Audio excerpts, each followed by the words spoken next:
Good morning. Lekh Lekha. Lekh Lekha is the third parsha or portion in the Torah, in the book known as Genesis or Bereshit, which could be thought of as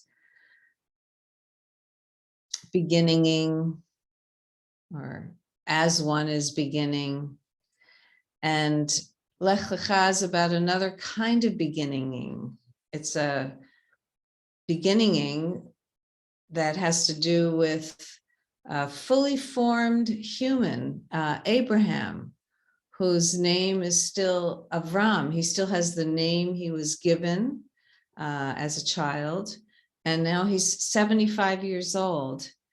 And all of a sudden, Torah just opens up this story of Abraham, who has become thought of as the father of the three religions, the Abrahamic traditions of Judaism, Christianity, and Islam. So here we have the story of 75-year-old Avram hearing a message from Yud He Vav He, this mystical creator being. And the message is Lekh Lekha. And we don't know, or it's up to us really to decide, is Lekh Lekha go out, go in, go, you go. What is it? What does this mean? And I was so inspired this morning to rediscover a quote from the Tanya, the Hasidic rabbi Shneur Zalman of Liadi, who was the founder of the Lubavitcher Chabad tradition, which my great-grandfather was part of in Brooklyn. And the quote is, "There, in the land, on this earth, I will show you your essence." That when Abram heard this message from an unpronounceable creating energy that animates all life, that what it meant was there is a way that you at 75 years old on your journey can let go and strip down and return to beginner mind, return to your essence. And you will be shown what that is. So what does this say about our spiritual journey? That Lech, going out, the spiritual journey, the healing journey of the progenitor of the these three great religious and spiritual traditions, is instructed to go out from identification. Go out and liberate yourself from any limiting beliefs about yourself. When you do that, you will be shown something. So you're not going out with an idea of what it is that you're going to be shown. You're not going out with an idea of what your true nature is. It's in fact liberating yourself from any ideas and limiting beliefs about who you are and what your purpose is. So there's three specific leavings right at the very beginning of Lekh Lekha, that Avram is instructed or hears this message to leave. He's told to leave his land. He's told to leave his place of birth, and he's told to leave the house of his father. And what is so different about Abraham, because don't we all get these messages to leave and find ourselves? There's so much poetry about this very thing. What is it that was special about Abraham? Well, another Hasidic master, the Svat Emet, says, well, what was so amazing, why Abraham is chosen for this destiny to contribute the seed to all of these great peoples, which does happen, right? What the Sfat Emet says is that when you look in the core Jewish mystical text, the Zohar, it says it's because Abraham heard this message, Lekh Lekha, go out to your essence. And it's a message that is said in every moment by the life force to all of us. But Abraham heard the message.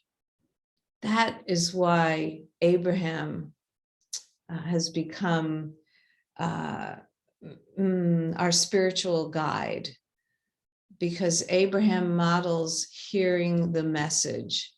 And it's as in the wording of the Sfat Emet, it is a mark of Abraham's excellence, that he was ready to receive.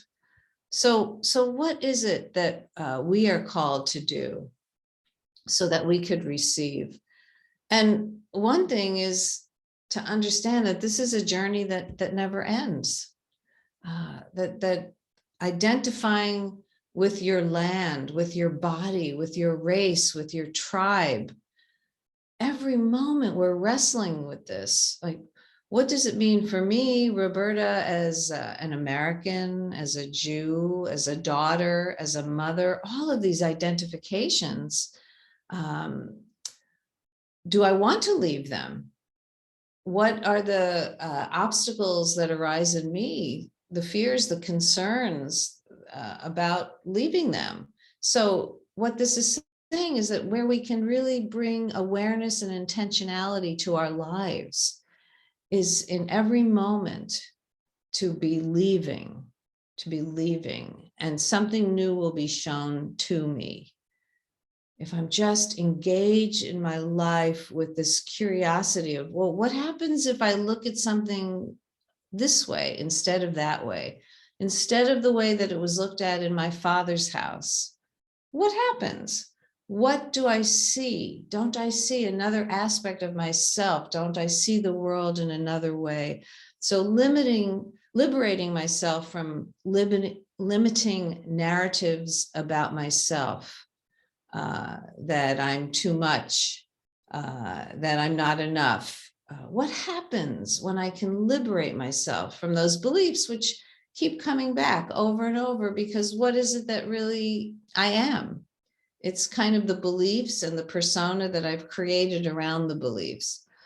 And in the case of Abraham, he was going out from 75 years of his own bodied life, and then all of the ancestral generations of idol worship.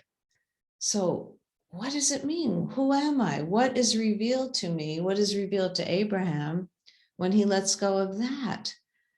And what does it mean to let go, go out, release yourself from your father's house? Another, I think, instruction that we're getting is to look at your trauma.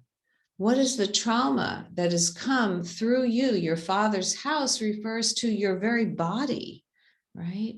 What is the unexamined ancestral trauma that you have taken birth to heal?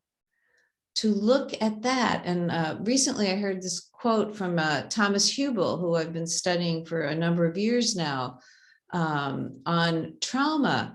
And he says, you are not responsible for the trauma that your ancestors carried to you or inflicted on other people. You are responsible for how it lives in you and the effects of how it lives in you on others and on the world. So that's your healing. So this is also exactly what the Torah is telling us in the very beginning of Lekh Lekha. And thinking of how this relates to the Buddhist teachings that are also so instructive, is that when we leave behind our birthplace, the narratives into which we were born, the trauma of into which we were born, and just stripping down, and we just engage in this continual process of stripping down, we enter into what's called beginner's mind or emptiness. And Thich Nhat Hanh once, I heard him once define emptiness as the fertile void.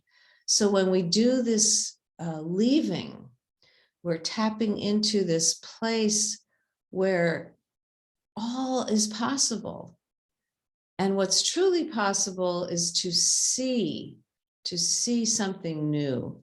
So we're in this continual process of leaving home, of leaving our bodies, so that we discover something new about ourselves. And I just want to bless us all this morning in this time in the world that seems so confusing and scary, and is confusing and scary, that in every moment we can find some new way of encountering what's going on, so that we stay in a place of curiosity, of generativity, of fertility and creativity. So that will keep us going, because there are things happening in the world right now that can also fill us with hope. So I just bless us that we can use these teachings to uplift us and continue on. Thank you so much for listening, and have a beautiful day.